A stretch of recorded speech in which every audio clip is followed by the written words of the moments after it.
بسم اللہ الرحمن الرحیم۔ السلام علیکم۔ خواب سے حقیقت۔ رات کا آخری پہر تھا۔ خاموشی محل میں قرآن کی آواز گونج رہی تھی۔ ملکہ زبیدہ سو نہیں پا رہی تھیں۔ ان کا چہرہ زرد ہو گیا تھا، ان کی آنکھوں میں خوف نظر آ رہا تھا۔ انہوں نے ایک عجیب خواب دیکھا۔ وہ خود کو چوراہے پر دیکھتی ہیں۔ ہر آنے والا ان کے قریب آتا اور غلط کام کر کے چلا جاتا۔ یہ خواب دیکھ کر وہ گھبرا گئیں۔ دل میں بے چینی بڑھتی جا رہی تھی۔ ان کو سمجھ نہیں آ رہا تھا۔ فجر سے پہلے خادمہ کو بلایا، اسے خواب کی بات بتائی گئی۔ کہا، میرا نام نہ لینا، تم یہ خواب اپنے نام سے بتانا اور تعبیر معلوم کر کے آنا۔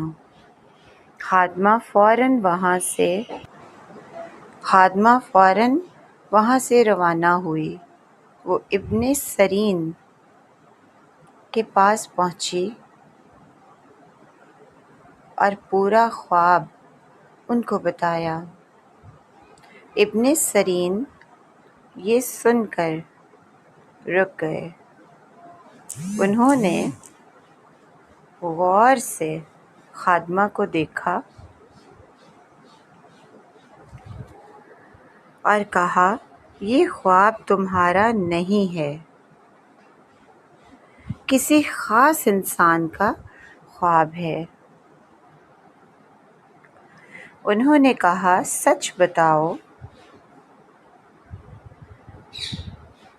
کون ہے، ورنہ میں تعبیر نہیں بتاؤں گا۔ خادمہ واپس محل میں آئی۔ ملکہ بے چینی سے انتظار کر رہی تھی۔ اس نے ساری بات بتا دی۔ آخر ملکہ نے اجازت دے دی۔ خادمہ دوبارہ ابن سیرین کے پاس گئی اور کہا، یہ خواب ملکہ زبیدہ کا ہے۔ یہ سنتے ہی وہ مسکرائے اور کہا، میں پہلے ہی سمجھ گیا تھا، یہ خواب کسی عام انسان کا نہیں۔ ملکہ کو بڑی خوشخبری ہے،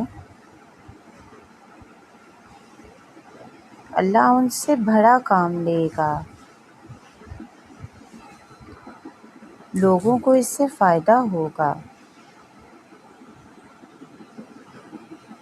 اور یہ کام ہمیشہ جاری رہے گا۔ یہ سن کر ملکہ خوش ہو گئیں۔ انہوں نے اللہ کا شکر ادا کیا اور ان کا دل مطمئن ہو گیا۔ کچھ وقت بعد حج کا ارادہ ہوا۔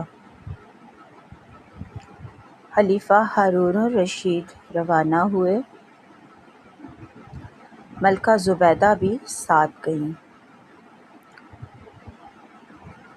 اس وقت مکہ میں پانی کم تھا۔ لوگ پانی کے لیے پریشان تھے۔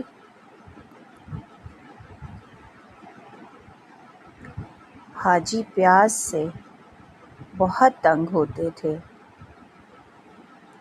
مقامی لوگ ملکہ کے پاس آئے اور پانی کا مسئلہ بتایا۔ انہوں نے کہا، یہاں پانی نہیں، اگر آپ مدد کریں